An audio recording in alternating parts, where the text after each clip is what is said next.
Operation Epic Fury, the U.S.-Israeli campaign against Iran, enters its third week.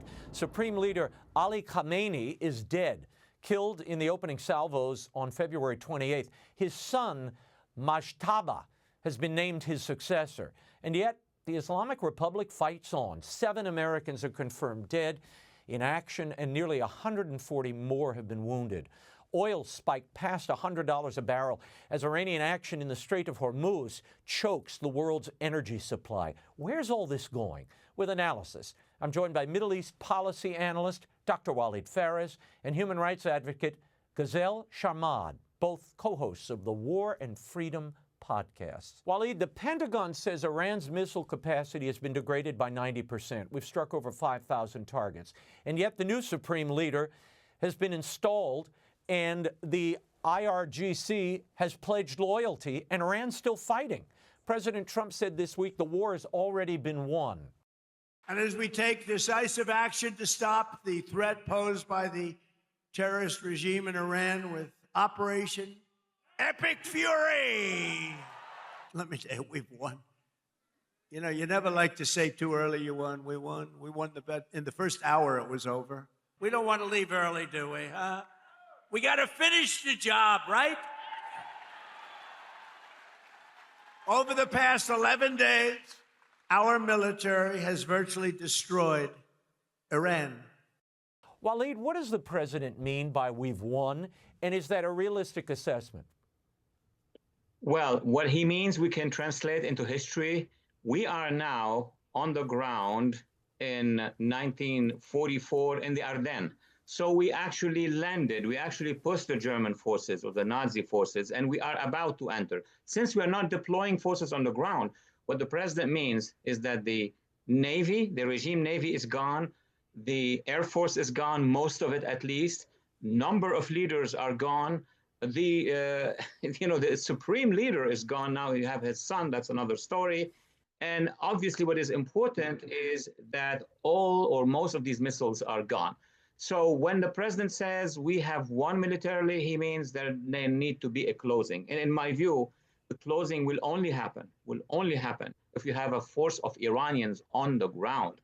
They will be the ones to go to these missiles, to these factories, to shut down everything, even to transfer the material we are concerned about. That has not happened for one reason. We have not engaged with the transition. We have not engaged with the government on the ground that could help us yet. The Atlantic Council's analysis and others are warning this is different from the 12-day war last June, that Iran sees this as existential. They're not looking for an off-ramp. They're calculating that the war of attrition works in their favor. Walid, does the administration have a plan for that scenario? We know that they have a plan to disarm the strategic weapons of the regime from the air. That's what we're seeing. And of course, in the sea, the Hormuz passage, all of that is under control and will be under control. The plan that we don't see is how we're gonna, at the end of the day, arm the opposition. We know that few groups here and there, Kurds, Baluch, others, they have weapons. Not enough to counter the presence and the next offensive to be led by the IRGC and the Basij. There are about 300,000-400,000 who will actually fight. So we are now pressed by time to make sure that we have the transition, which I mentioned about, and that transition should have forces on the ground. So we are behind in terms of having allies on the ground. We are ahead in terms of destroying the military power of this regime. Gazelle, you've been watching this regime operate up close for 5 years now, ever since they kidnapped your father in Dubai. When you heard President Trump say the war would end very soon, what was your reaction to that? And is that a realistic appraisal?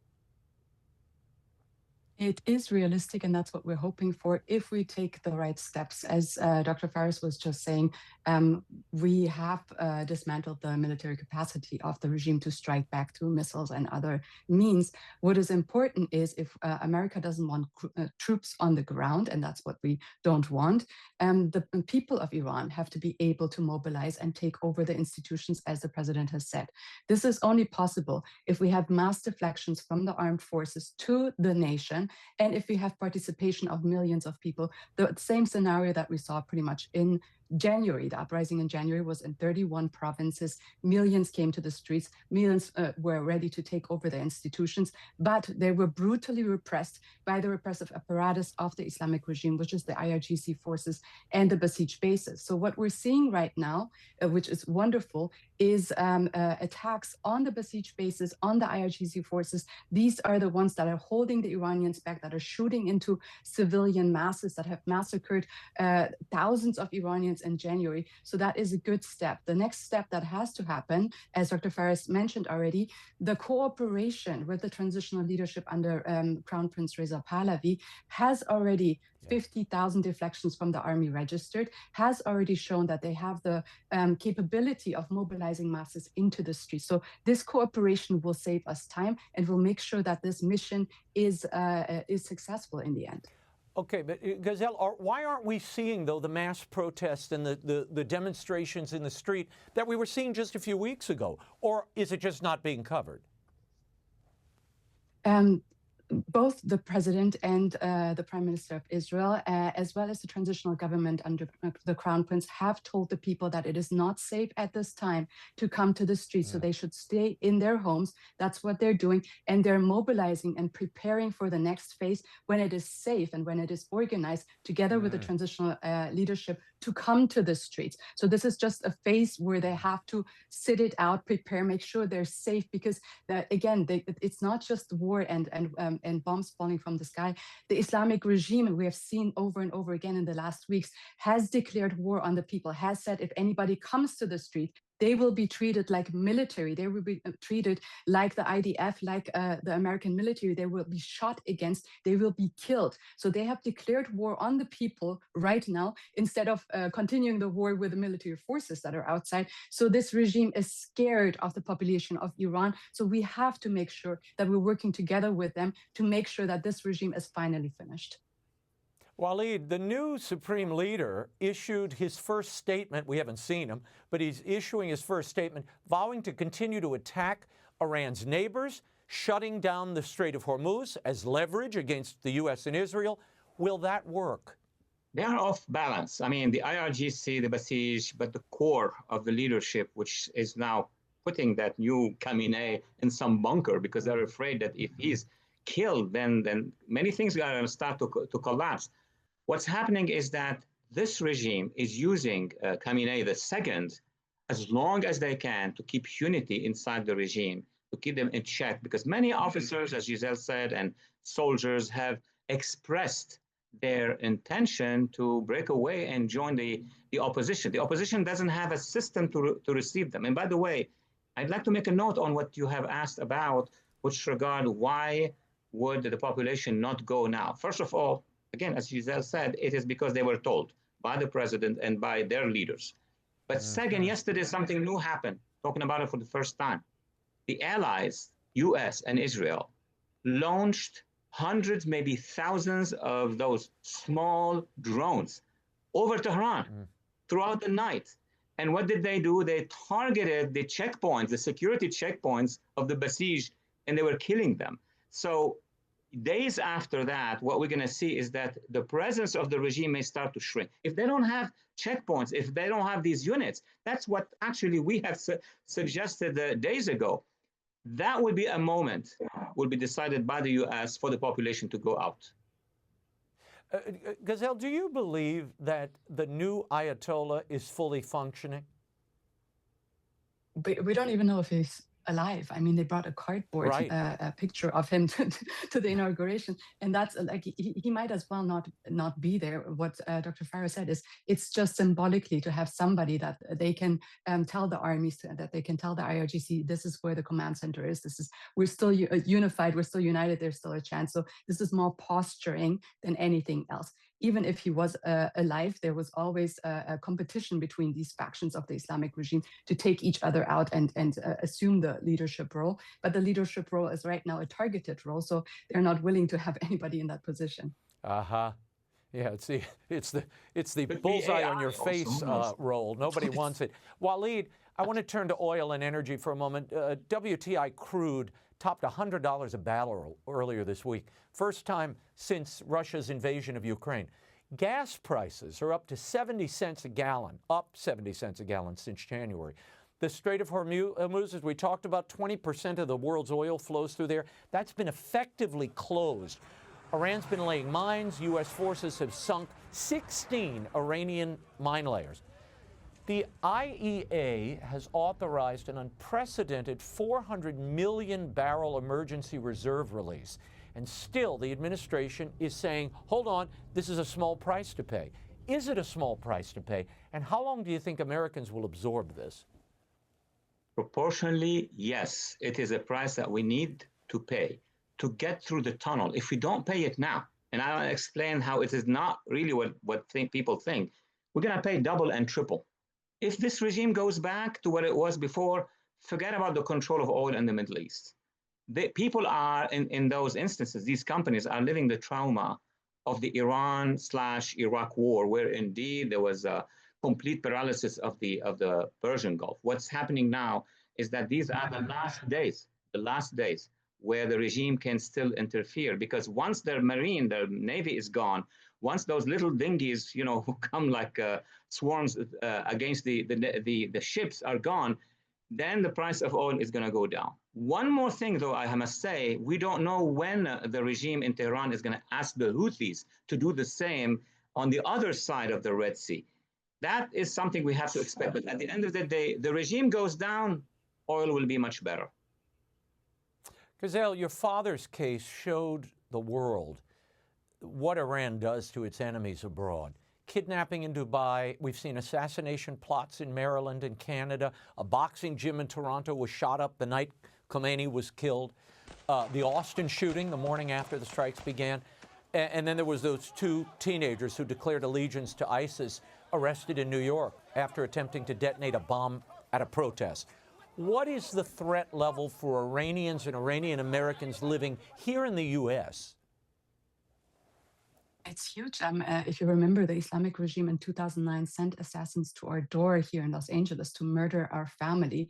And then when they couldn't do that, when that was foiled by the FBI, kidnapped my father overseas, took him to Iran, tortured and murdered him and mutilated his body. So they mean business. We have just yesterday, I think, received so many warnings from the FBI that there might be threats, terrorist attacks on California throughout the border, drone strikes from IRGC cells that are across the border, sleeper cells within our communities here in America. So we know that our government is not warning us for nothing. They're warning us because they're here and they're trying to alert the public to this. We're all citizens that have to be alerted to a threat on our lives. So it's not just Iranian Americans, it's the greater American public that is under threat. And we have to understand these threats will not go away if this regime survives. They will become bigger, stronger, continue until they reach what they want to reach, and which is a complete takeover of America. And we've already seen that in so many pockets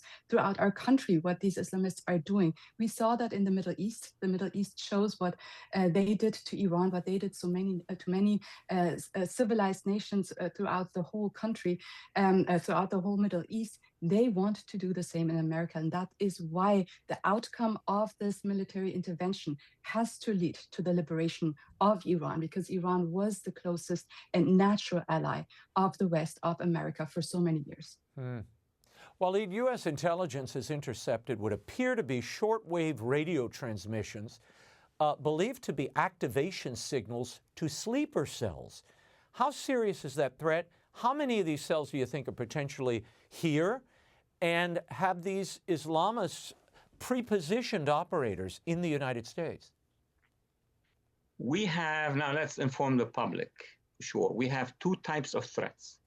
One is those sleeper cells, sleeper, half sleeper, we don't know, because some of them are active even, during the in-between of the crisis. And many of them came also through the border. Thank God. We have a Trump administration, which as of last year shut down the border, but many have already been inside. Those sleeper cells may be responsible for some of the incidents that we see. And I see that those incidents are, growing in numbers. That's one. But then you have a standing army, urban army. They globalize the Intifada people. those could be weaponized as well. And those are very large in numbers from New York to San Francisco. So our DHS, FBI, and all the agencies, and including the sheriffs locally, they need to pay attention to all of these threats. One is infiltrators, numbers we don't know, it could be in the hundreds, or even the urban intifada, which basically calls itself the globalized intifada movement. We have to be very attentive.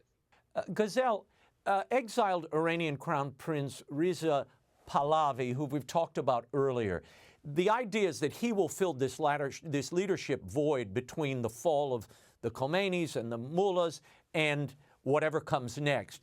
This week, he called on the Iranian people to prepare, continue to strike from work, and wait for his final call. What is the plan here? I know they're calling this the emergency phase. What does that mean?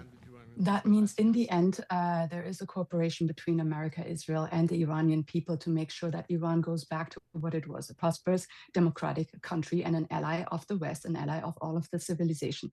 This cannot happen without the help of the Iranian people. If we look at history, no revolution has ever been successful with two things in place. One, mass deflections from the army. They have to deflect to some authority. Second, a clear authority in place that will take on the sovereignty, that will give orders, that will make sure there is no chaos, there is no civil war, there is no such scenario as we saw in Libya or in Syria or in other places. So to make that possible, we need the leadership, and we are lucky that we already established one. The Crown Prince is not just the son of the Shah. He is the transitional leadership that has combined the widest coalition of opposition forces from left to right, from any faction, from any part of Iran, has been combined under this leadership, and they're cooperating with them. That's why we saw such massive uprisings in January that were able to threaten this regime in such an extent that they had to bring in Hashd militias and other militias from outside of the country to commit a genocide against the Iranian people. So that is his role. And then there's another detailed plan for the first 180 days after the fall of the regime, how to stabilize the country with the goal to bring the Iranian people to the ballot box where they can determine their future, they can determine their leadership, they can determine, it's about self-determination of a nation that has been occupied by these Arab Islamists for 47 years. Walid, Pahlavi says he doesn't want bloodshed on the streets. With all due respect, how else do you have a revolution? Well, he will have to say, that's for international law. There's going to be an international tribunal that will come after the war. And Nuremberg is going to be established. He want to make sure that he says, I tried in every way I can. I'm a peaceful man. I'm not ordering my people to killing innocent civilians. Versus statement coming from the regime. I mean, so many statements saying, kill them all if they are responsible or not responsible. So one time historically, we're going to see the difference between how he leads his population or the entire opposition and how the regime does that. Yeah. In January of 2026, as we've been talking about, the Iranian people did rise up in what may have been the largest protest since the 1979 revolution. The regime responded with massacres. I mean, there could be as many as from 3,000 to 32,000 people just slaughtered, according to Iranian health officials. Gazelle, when you see Iranians rising up, when you see members of Iran's women's soccer team defecting to Australia in the middle of this war, what do you believe the Iranian people want? And what happens if the current regime is deposed, but Islamic rule of some type returns? We talked about that last time, Raymond, as we're trying to compare what happened in 1979 inside of Iran to the Islamization of America. So the Iranian people are a free people. They believe in freedom.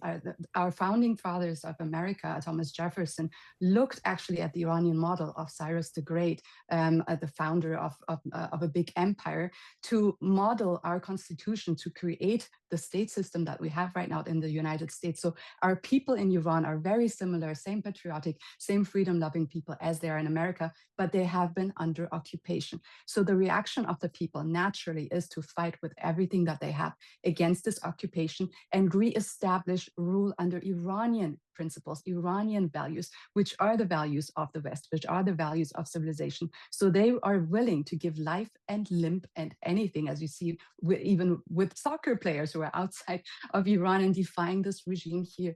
Over here, they don't want any kind of oppression, Islamization, or anything that is foreign to Iran. Mm-hmm. Walid, we opened with this about all the attacks on Tehran. You talked about the munitions and the bits of their military that really have been decimated. The question is, they still have some munitions and weapons because their terror is continuing in the neighboring states. What do they have within reach, and how long do you think they'll have it? That is very comparable to the situation after Kuwait, where Saddam Hussein lost his air force, his little navy, many things, and yet survived with an army capable of massacring both Shia and Kurds. If you remember that time, it took another action by the air forces of the coalition then in Iraq to destroy his machinery, his death machinery. But with regard to Iran today, the difference is that there are forces inside Iran in multiple places who are ready to move. There are forces politically in the diaspora. This is one of the most dynamic diasporas, comparable to the Jewish diaspora. So all these are in place. What needs to be done, I don't want to be repeating more and more, but we need to have allies inside the country. Like de Gaulle was in exile, he formed a government, but the Force Française Libre, the Free French forces, were all over. The resistance was all over France. So when the Nazis were destroyed, it was simple.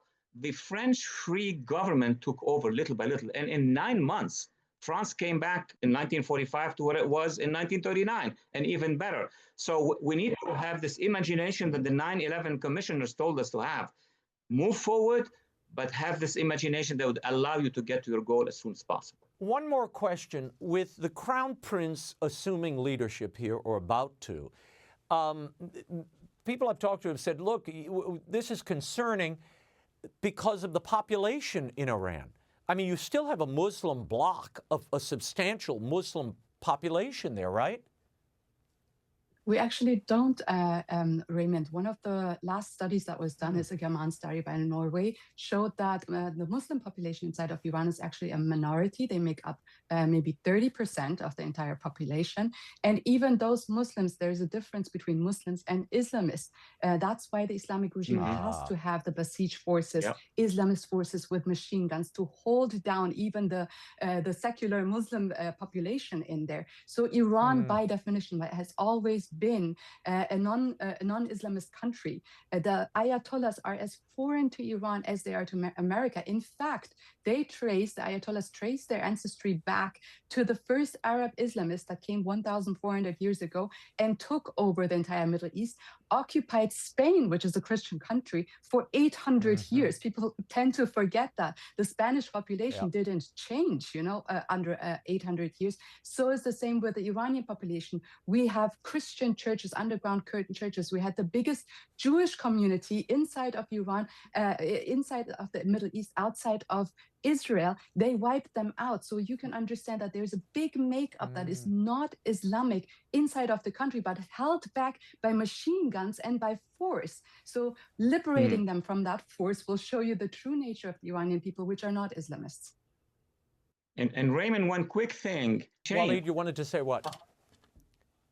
There will be a quick change. I mean, the big difference is going to be not just the past, but the future. You control the educational system. You have the classrooms. In 5 to 7 years, all jihadism and Islamism will be gone by a new government. Walid, Gazelle, we will leave it there, and you can catch the War and Freedom podcast at War Freedom on YouTube or wherever you get your podcasts. Thank you both. Thank you.